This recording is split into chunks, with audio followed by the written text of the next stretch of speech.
14,000 की बुलंदी में ये एयरक्राफ्ट अभी पहुंचता ही है कि एकदम से एक्सप्लोड हो जाता है।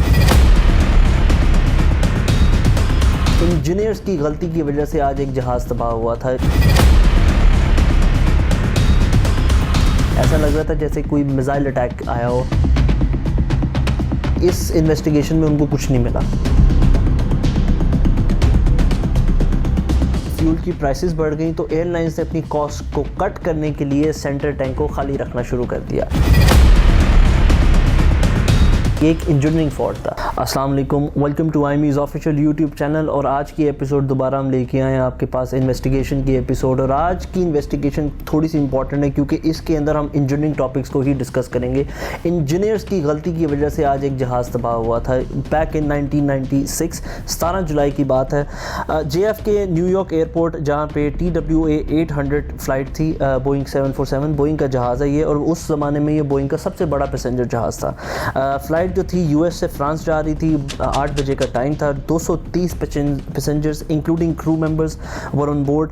14,000 की बुलंदी में ये एयरक्राफ्ट अभी पहुंचता ही है कि एकदम से एक्सप्लोड हो जाता है। और ये एक्सप्लोजन ऐसा वैसा नहीं था। ऐसा लग रहा था जैसे कोई मिसाइल अटैक आया हो या फिर इसके अंदर कोई सुसाइड अटैक हुआ हो। बिकॉज जब ये एयरक्राफ्ट नीचे आ रहा था तो it was literally glowing red from the heat. अब सवाल ये पैदा होता है कि जैसे कि वीडियो विजुअल्स में भी हमें ऐसा लग रहा है जैसे मिसाइल हिट हुआ था, इसी तरह उस वक्त भी FBI को लगा कि ये शायद एक टेररिस्ट अटैक है। बट सून इनफ उनको अंदाज़ा हो गया था जब उन्होंने ये अपनी NTSB उनकी अनफोल्ड करने आई इस इन्वेस्टिगेशन को। और उन्होंने सबसे पहले क्या निकाला, एक ब्लैक बॉक्स निकाला जो कि हर इन्वेस्टिगेशन टीम निकालती है। ब्लैक बॉक्स निकालने के बाद उनको सबसे पहले देखना था कि अंदर क्या बातचीत हुई है। जैसे कि मैंने आपको पिछली वीडियोस में बताया था कि ब्लैक बॉक्स एक बहुत एसेंशियल पॉइंट होता है किसी भी एयरक्राफ्ट के क्रैश के पॉइंट का। क्यों? क्योंकि उसके अंदर सारी रिकॉर्डिंग्स होती हैं, पायलट की गुफ्तगू होती है, कुछ अगर कॉकपिट से आवाज़ें आ रही होती हैं वो भी उसके अंदर रिकॉर्ड होता है। बट सरप्राइजिंगली इस इन्वेस्टिगेशन में उनको कुछ नहीं मिला। अच्छा, फोल्ड करते रहे तो उन्होंने इन्वेस्टिगेटर्स ने सारा जो रैकेज था वो इकट्ठा किया and almost it took so many months. तो इतने महीनों के बाद उन्होंने ऑलमोस्ट 90% एयरक्राफ्ट के रैकेज को जमा किया, उसको दोबारा रीशेप किया और देखना शुरू किया कि आखिर ऐसा हुआ क्या कि ये एयरक्राफ्ट को एक्सप्लोड करना पड़ा। और इसी दौरान इनको पता चल गया कि ये टेररिस्ट अटैक नहीं था। अच्छा, टीम को पता चला कि ये कुछ एक्सप्लोड तो हुआ है बट हुआ है ये फ्यूल टैंक जो कि सेंटर में होता है उधर से हुआ है। मैं आपको थोड़ी सी इसकी फ्यूल टैंक के बारे में बता देता हूँ कि जो फ्यूल होता है वो मिडल में भी होता है डाउन पे, और इसके विंग्स में फ्यूल रखा जाता है। अच्छा, बैक देन इन 1960 ये डिज़ाइन किया गया था बोइंग 747 का। और उस वक्त के डिज़ाइन के हिसाब से द टैंक जो टैंक था उसके अंदर फ्यूल फुल होता था। फिर हुआ क्या कि फ्यूल की प्राइसेस बढ़ गई तो एयरलाइंस ने अपनी कॉस्ट को कट करने के लिए सेंटर टैंक को खाली रखना शुरू कर दिया। अब सेंटर टैंक खाली उनके नज़दीक होता था बट हल्का फुल्का सा फ्यूल रह जाता था। और होता ये था कि क्योंकि एयरक्राफ्ट कभी कभी बाहर पार्क होता था और उस दिन न्यूयॉर्क में बहुत गर्मी थी। उस गर्मी की वजह से ये जो फ्यूल टैंक है ये बहुत गर्म हो चुका हुआ था। क्योंकि ये गर्म हो चुका हुआ था इसीलिए अंदर जो फ्यूल वेपर थे उसने फ्यूल टैंक का टेम्परेचर बढ़ा दिया था। अब आगे चलते हैं तो इनको पता चलता है कि जो TWA 800 है, जैसे कि रिपोर्ट्स में मैंने देखना शुरू किया था तो ये उस दिन बहुत गर्मी थी। अच्छा, ये जैसे कि मैंने आपको स्टार्टिंग में बताया था कि ये एक इंजीनियरिंग फॉल्ट था। तो सबसे पहला इंजीनियरिंग फॉल्ट मैं आपके पास लेके आता हूँ कि इसमें ये था कि फ्यूल टैंक तो ठीक है उस वक्त था।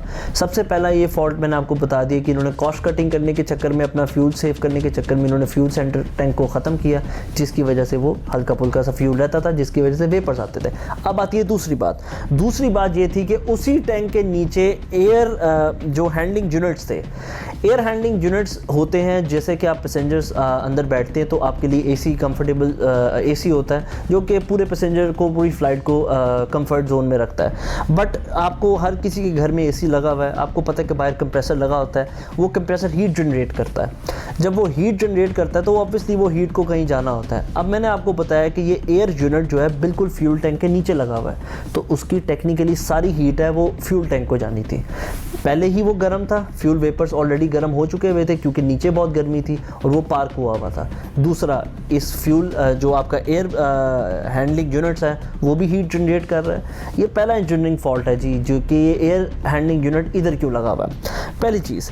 दूसरी चीज़ ये है कि जी आपका जो दूसरा एरर इन्होंने देखा, वो एरर मैं आपको बाद में बताऊंगा। पहले मैं बताऊंगा कि इन्होंने एग्जामिन करना शुरू किया वायर्स को। इनको नज़र आया कि क्योंकि ये फ्यूल अगर इग्नाइट हुआ है तो इसका मतलब है कहीं ना कहीं स्पार्क हुआ होगा। अगर कहीं ना कहीं स्पार्क हुआ है तो इसका मतलब है कोई वायर्स में प्रॉब्लम है। तो 150 मील लंबी वायर्स को, 747 की 150 मील लंबी वायर्स होती हैं जो कि हर जगह से बंडल होता है, कोई कुछ इधर होता है, कोई उधर होता है। इन्होंने हर चीज़ को एग्जामिन किया। एग्जामिन करते करते इनको पता चला कि they were wires with cracked insulation and they were bundled together। मतलब कहीं कहीं से वो वायर टूटी फूटी हुई थी, मगर स्टिल जो वायर थी वो बंडल जो है ना इकट्ठी थी। अच्छा, वायर्स जो होती है, मैं आपको थोड़ी सी स्पेसिफिकेशन बता देता हूँ। जो फ्यूल टैंक के अंदर वायर होती है ना, उसकी एक स्पेशल होती है डिज़ाइन के, वो 5 वोल्ट से ज़्यादा वहाँ पे नहीं होनी चाहिए क्योंकि इग्निशन का डर होता है। और जो बाकी वायर्स हैं उनका तो 150 वोल्ट इजाज़त, 150 volt they can carry out. अब हुआ ये है, क्योंकि ये दोनों वायर्स मैंने आपको बताया है आपस में बंडल टुगेदर थी, पीछे कहीं वायर ख़राब थी और मगर वो बंडल टुगेदर थी, तो इस वायर का करंट इधर शिफ्ट हुआ है और इस करंट ने उसको फ्यूल टैंक को इग्नाइट कर दिया। यहाँ पे आया दूसरा एरर। पहला एरर मैंने आपको बताया कि इन्होंने जो एयर यूनिट था नीचे लगा दिया। दूसरा एरर कि वायर्स को ही सही नहीं लगाया हुआ था। देखिए, इतनी छोटी सी गलतियां होती हैं जो कि सारी इंसान की ज़िंदगी को और एविएशन इंडस्ट्री को बदल के रख देती है। मैं आपको दोबारा से छोटा सा हाईलाइट दे देता हूँ इसी इन्वेस्टिगेशन के बारे में, ताकि हम रैप अप करें इसको। सबसे पहले ये एयरक्राफ्ट ऊपर जाता है, उसके बाद क्योंकि गर्मी की वजह से उसका फ्यूल वेपर रेज होते हैं। फ्यूल वेपर रेज होते हैं तो उसका जो हैंडलिंग, उसके वेपर को हीट पहुँचती है। सेंट्रल टैंक के अंदर काफ़ी हीट हो जाती है। ऑन द टॉप नीचे एयर हैंडलिंग यूनिट लगा हुआ है, उसकी हीट भी इन्वॉल्व होती है। स्पार्क होता है, इग्निशन होता है, पूरा जहाज़ तबाह हो जाता है।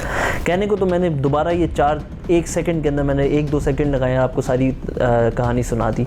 मगर उस वक़्त जब ये इंजीनियर्स जहाज़ की मैन्युफैक्चरिंग कर रहे थे, उस वक़्त अगर ये चीज़ सही की जाती, क्योंकि ऐसा नहीं है कि जहाज़ 2 मिनट में बन जाता है, it takes lot of years. अगर इतनी प्रैक्टिस के बाद भी ये गलतियाँ होनी थी तो I don't know what goes around. But खैर, उन्होंने उसको चीज़ को ऑब्वियसली हर चीज़ की रेक्टिफिकेशन होती है, और इस जहाज़ की रेक्टिफिकेशन पे उन्होंने क्या किया कि उन्होंने एक हाई एडवांस टेक्नोलॉजी लगाई और वहाँ पे नाइट्रोजन गैस लगा दी। नाइट्रोजन वेपर्स की वजह से जो है ये एक्सप्लोसिव जो है ना, एक हाई टेक्नोलॉजी यूज़ की थी जिसकी वजह से ये जो वेपर्स हैं नाइट्रोजन गैस में कन्वर्ट हो जाते थे।